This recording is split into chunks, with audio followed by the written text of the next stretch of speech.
காளி ஏன் இவ்வளோ பயங்கரமாக இருக்குது தெரியுமா? ஒரு காலத்தில் அநியாயம் தீய சக்தி அதிகமாக இருந்தது. உலகத்தை காக்கிறதுக்கு அம்மன் காளியோட கடுமையான உருவத்தை எடுத்தாங்க.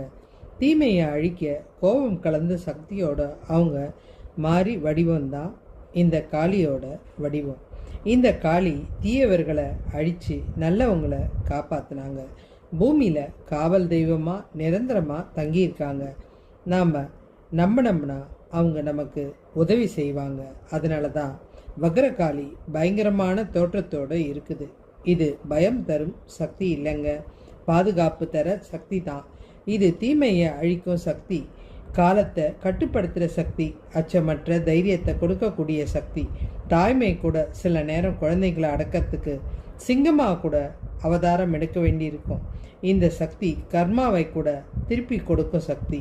அதே நல்ல மனிதன் நல்ல செயலை செஞ்சால் ஓடி வந்து தாய்மையாக காப்பாற்றுற சக்தியும் இந்த பயங்கரமான தெய்வம்தான். தீமைக்கு பயங்கரமாக தான் இருக்கும், ஆனால் நல்லதுக்கு தாயாகவும் இருக்கும். அப்போ தான் தீயவங்க தவறு செய்யாமல் பயந்து வாழ ஆரம்பிப்பாங்க.